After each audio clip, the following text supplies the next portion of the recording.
നാടിനെ നടുക്കിയ വാൽപ്പാറ വാഹനാപകടത്തിൽ ചികിത്സയിലായിരുന്ന ഒരാൾ കൂടി മരിച്ചു എന്ന വാർത്ത വരുന്നുണ്ട്.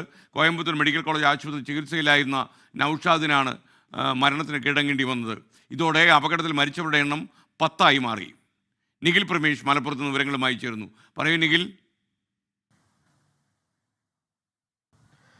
Good morning. തൃശ്ശൂരിലെ വെടിക്കെട്ട് അപകടത്തിന്റെ വാർത്തകൾ വിറങ്ങലിച്ചു നിൽക്കുന്ന മലയാളികൾക്ക് മുന്നിലേക്കാണ് ഏതാനും ദിവസങ്ങൾക്ക് മുൻപ് കേരളം നടുങ്ങിയ വാൽപ്പാറ ദുരന്തത്തിൽ ജീവൻ നഷ്ടമായവരുടെ എണ്ണത്തിൽ ഒരാൾ കൂടി ഉൾപ്പെടുന്നു. അതായത് ആ സ്കൂളിലെ ബസ്സിന്റെ ഡ്രൈവർ ആയിരുന്ന നൌഷാദ് അലിയുടെ മരണം കൂടി ഇന്ന് പുലർച്ചെ സ്ഥിരീകരിക്കുന്നു എന്നുള്ള വിവരമാണ് ഇപ്പോൾ പുറത്തു വരുന്നത്. അങ്ങേയറ്റം ദുഃഖകരമായിട്ടുള്ള ഒരു കാര്യമാണ്.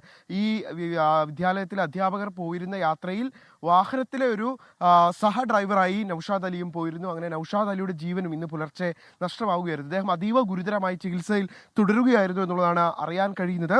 നൌഷാദ് അലിയുടെ ആരോഗ്യനില ഇന്ന് പുലർച്ചെ വളരെ മോശമായിട്ടുണ്ട്. ഡോക്ടർമാരെത്താൻ വളരെ വൈകി എന്നുള്ളൊരു പരാതി ഇപ്പോൾ നൌഷാദിന്റെ കുടുംബമൊക്കെ ഉന്നയിക്കുന്നുണ്ട്.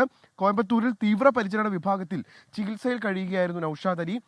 ഒരുപക്ഷെ നൌഷാദ് ഈ ജീവിതത്തിലേക്ക് മടങ്ങി വരുമെന്നുള്ള പ്രതീക്ഷ സ്കൂളിലെ സഹപ്രവർത്തകരും അതോടൊപ്പം തന്നെ നാട്ടുകാരും ബന്ധുക്കളും ഒക്കെ പങ്കുവെക്കുന്ന ഒരു സാഹചര്യം ഉണ്ടായിരുന്നു.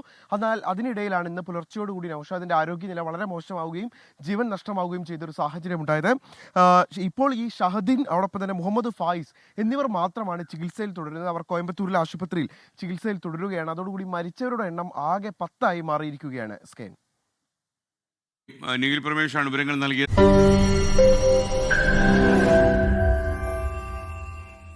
ലോകത്തെവിടെയായാലും ഏത് സമയത്തും 24 വാർത്തകളും ഓഗ്മെന്റഡ് റിയാലിറ്റി പാക്കേജുകളും എക്സ്പ്ലെയിനറുകളും വിശദമായി കാണാൻ ഞങ്ങളുടെ യൂട്യൂബ് ചാനൽ നിങ്ങൾക്ക് സബ്സ്ക്രൈബ് ചെയ്യാം.